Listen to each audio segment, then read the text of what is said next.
Hello, Mystics. Okay, I've had a few issues with doing this, and it makes me wonder if it's the subject matter or not. This is my take 2 of Vlogotober, day 5.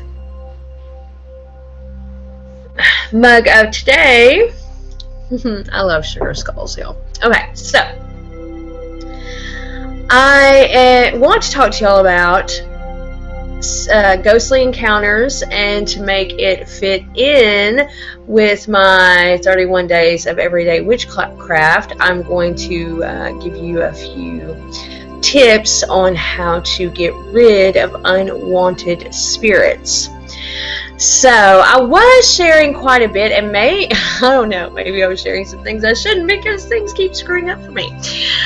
Maybe it's just residual retro effects, since Mercury doesn't really go direct until tomorrow. Maybe that's it. But anyway, so instead of sharing several, I'm going to share one encounter with y'all and what I did to resolve this encounter, and give you a few tips on how you can resolve any issues you have with unwanted spirit activity.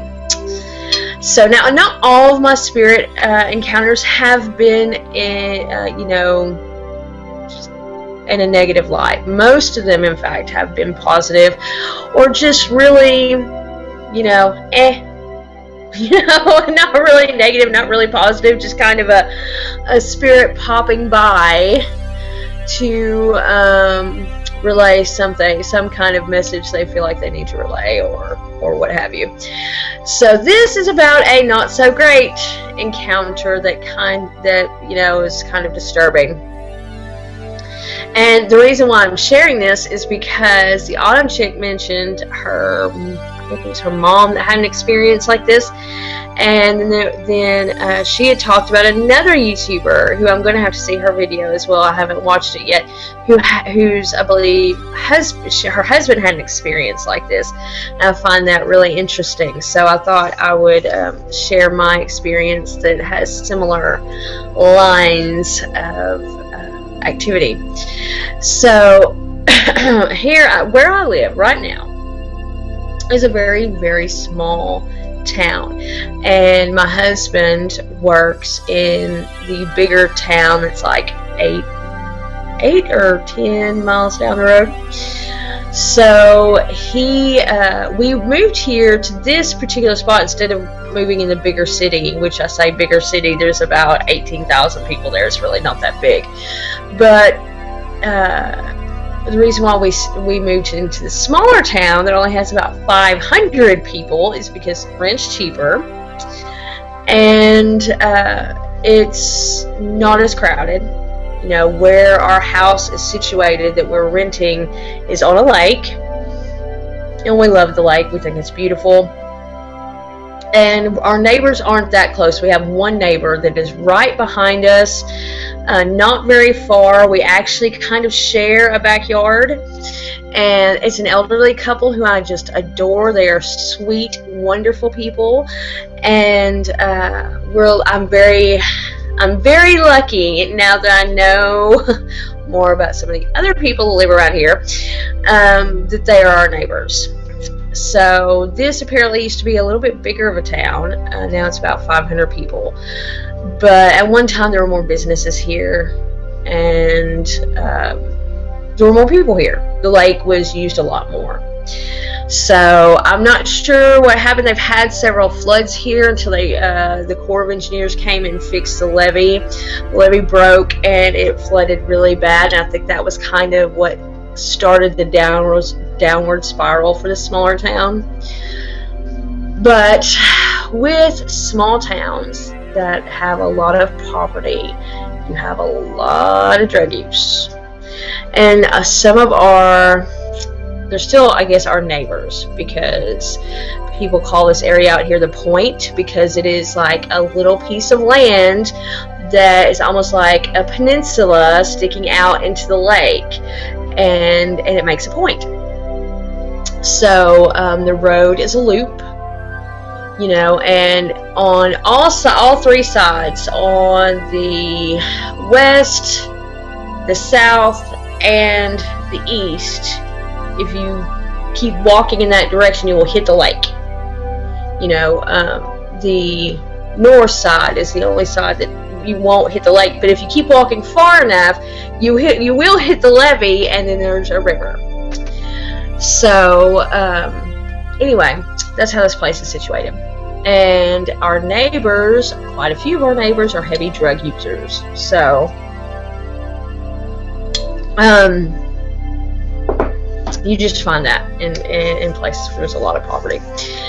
Anyway, there was one particular drug. He was not just a drug addict, but he was also an alcoholic who lived about 4 or 5 blocks from here. And he really was just one of those people. He never hurt anybody. He really didn't. He stayed to himself. He didn't bother anybody. But every time you encountered him, you just got this feeling. You know, not just like, ew, you're nasty, nothing like that. Even though, you know, his appearance and his hygiene were not the best, it wasn't that. It was just like, well, for me, I could see that he had something attached to him. This entity. I don't believe this entity has ever been human. If so, it is so changed, so warped, that it doesn't remember what humanity is. But I really don't feel like it's ever been human. And it was attached to him. It was latched onto him like a leech. And it was all in my mind, the way my mind translated that image or that entity was just this dark, like black, sludgy, yucky, almost aura that was just on top of him. And since it was so attached to him, it was really hard to distinguish between that entity's aura and his aura, like they were merged. So, and whenever I would drive by his house, on occasions, I would see that his house was covered in these things. Like they would be moving in and out, and it was very disturbing, very serpentine-like, very, you know, they all had that same dark sludge consistency. They didn't really have any distinct figures. Like sometimes they would kind of look humanoid shaped, but mostly it would just, I don't know, they moved more serpentine-like. Anyway, so this trailer was a very small trailer and very old. He'd lived there for a very long time. Sort of a very run down, you know. Well, he finally moved. I don't know what happened to for his situation to where he could move. It was really none of my business, but he moved, and they tore down his trailer. Because, I mean, it wasn't his trailer. It belonged to the people who rent out the properties here. But they, you know, once he moved out, they weren't going to rent it out to anybody else. It was in pretty poor condition. So they tore it down. And the day that they were burning it, and that evening when they burned what was left over, what they couldn't scrap and everything, when they burned all that evening, I don't know, it was a very unsettling evening for me. And several other people I talked to, well, at least my neighbors back here, they said they were also it just was really unsettling to them. Like, there was just, I don't know, bad vibe in the air. So, that night, I had a working place at my window, by my window. It was my east-facing window, and I had done prosperity spell, and it was towards the end of that spell. I knew that I needed to take all that down because the base of that spell was a 5-spot. So, and 5 spots, once they start winding down, there's still a portal. There's still an entry way for, of course, I had programmed it for positive financial influence to come through, and facing the east, you know, I wanted the sun to rise on that, working to rise on my money. I don't, you know, to me it's never a good idea to do prosperity workings in the west. You don't want the sun setting on that. So anyway, I knew I needed to take that down, because it had done it had served its purpose. It was done, and it's never a good idea to leave a 5 spot going whenever it's finished, because then it just turns into a portal.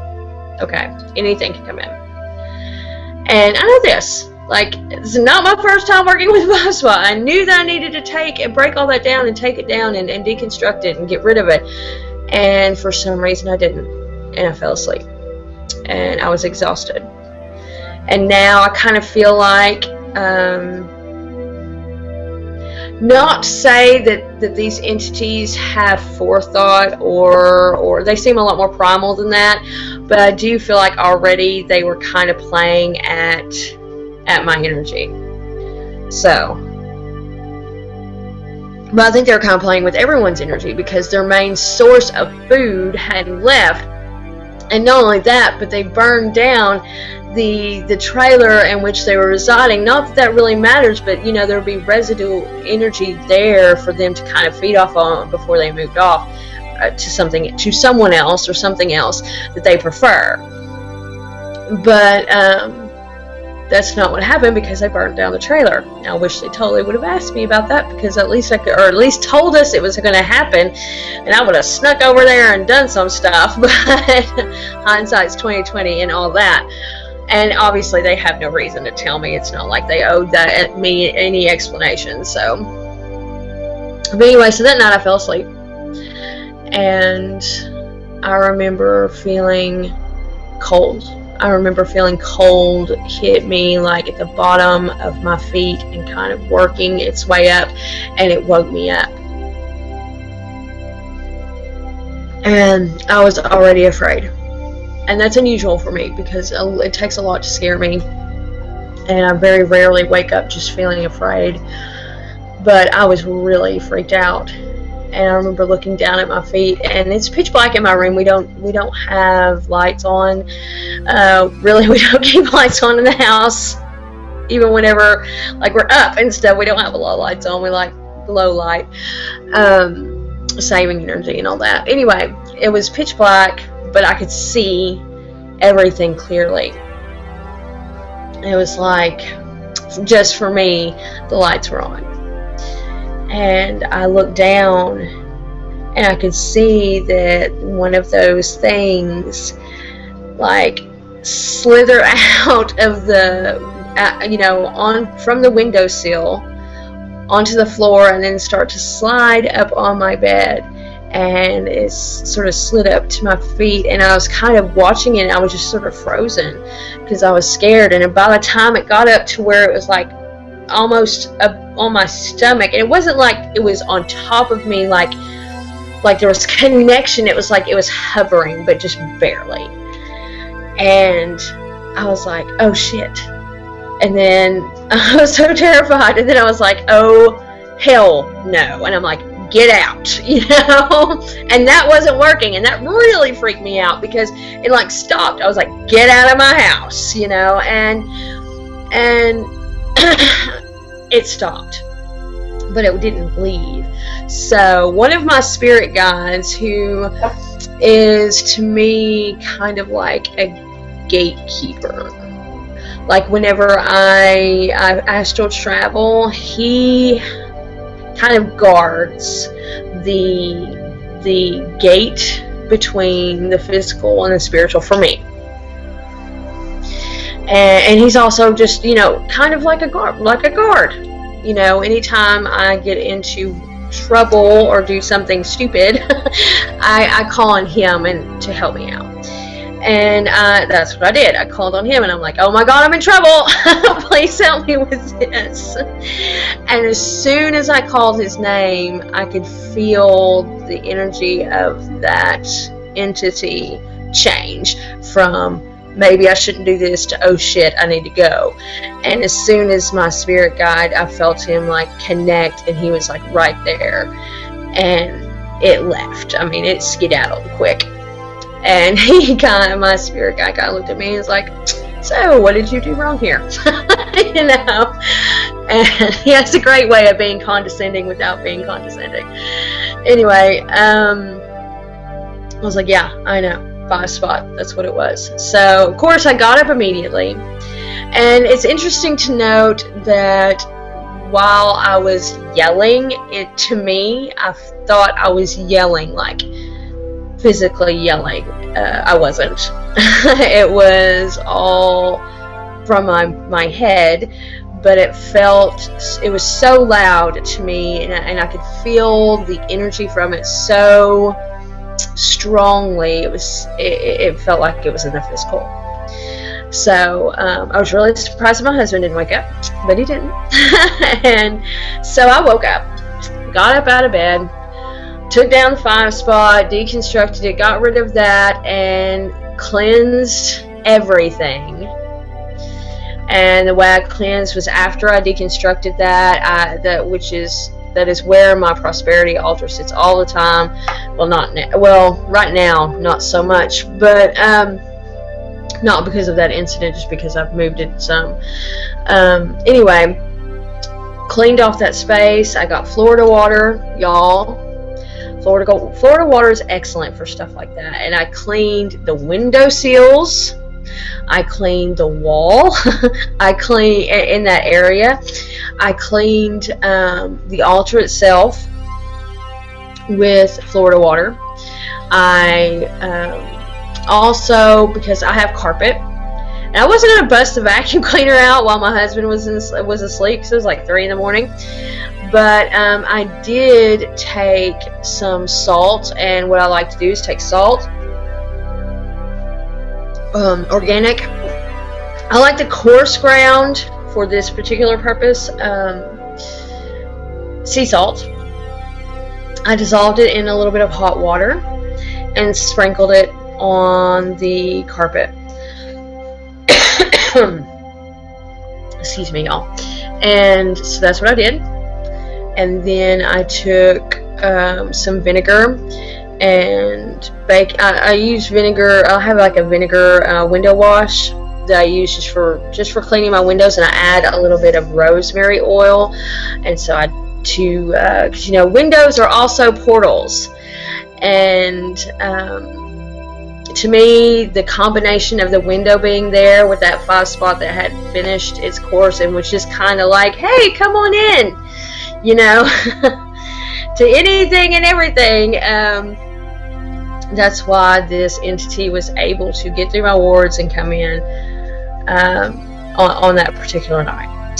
So I used the window wash with the rosemary oil. It's great for protection and clearing of energies and things like that. So, and it's also closely related to water.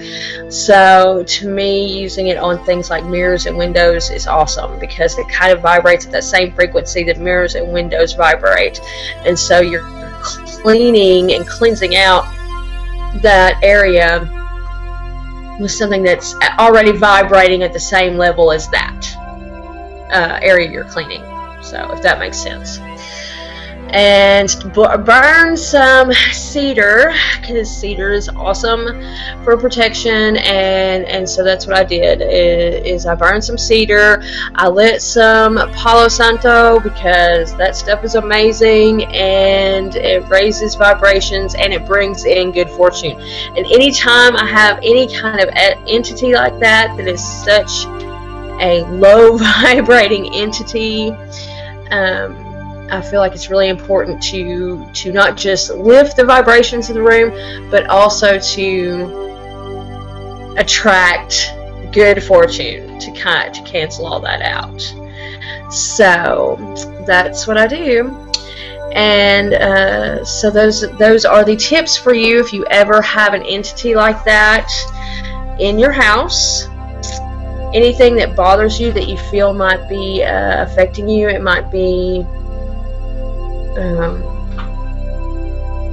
a low vibration, negative kind of entity, cleanse first to get rid of it. Salt is a wonderful tool. It disrupts spiritual energy, and that's why they tell you do not put salt like on an ancestral altar, because you kind of you sever the connection with spirits whenever you just especially spirits like that, earthbound spirits that vibrate on a lower level, closer to us, such as spirits of those who used to be alive, spirits like that one that I encountered that feed off of specific energies, a specific low vibration energies.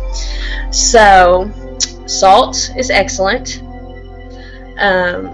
Florida water, perfect to cleanse an area. You can, if you have hardwood floors, I'd be a little careful because it is kind of harsh, but you can always dilute it. It still has the same properties. But if you have like anything that's not carpet, you can use that as a floor wash. You can use it obviously as a washing the wall, clearing your altar, washing it with that. And it just is like a big spiritual vibration eraser. Okay, it cleans the space, but it all of any kind of negative energy. So cedar, because cedar also clears and it protects. So once I use what I feel like cleanses the energy, that's whenever I start adding in the things that I feel like protect and help and raise vibrations. Guys, I'm sorry, my camera's being silly and shaking. I told you I'm just having issues with this stuff today. Anyway, let's see, Palo Santo raises vibrations, brings in good fortune. So once I did all that, that's whenever I went out, and that morning after getting my kiddo off to school, I checked my wards. I asked before I went to sleep again that night, I asked my guardian, my spirit guide, to keep everyone safe until I can make sure that there's nothing wrong with my wards, and get those rejuvenated and rebuilt and reset. So yeah, that's what I do. And like I said, spirit guides come in super handy, y'all, for this kind of purpose. So to me, that is the best way to get rid of negative energies, to get rid of negative entities, and to keep your house cleansed. And it also helps if you're smart about your spell work, and whenever you know something is done, take that shit down, especially if you're working with something like a 5-spot and it's a portal. So yeah, that was my mistake. But it was fixable, so that's good. And then of course, I also, after I made sure my wards were back in place, I used some blessing oil on the window and etched a little protection sigil on the window with blessing oil, because to me, once I'm sorry, y'all, once something like that comes in, it has the potential of any kind of energy leaves a residue, which is why you cleanse, why you clean. So just in case I'd missed anything, I went ahead and put a blessing and protection, used blessing oil to put a protection sigil on the window itself. So if there was any residue, if some other entity was attracted to that space because of what had come through, that it wouldn't be able to get in because of that, protection sigil and the blessing oil. So y'all, those are my tips for things like if that happens. I have several more encounters. Like I said, that was one of the few negative ones I had. Most of them have been positive. So the next one I might do just like Oh no, I'll either continue this conversation on into tomorrow and just give you different experiences and tips on how to deal with, like, if you have a positive experience and you want to connect with that spirit and talk to that spirit, things like that. I don't know, we'll see how it goes. But anyway, I just wanted to share that with you. It was a scary experience. I won't even lie. That was I had some big fear factor there, but it ended up good. So that's good. I learned a very valuable lesson. So I hope those tips help you. And if you have any questions, comments, whatever, please feel free to comment on the video. I would love to hear from you. And I hope you all have a fabulous day. Bye.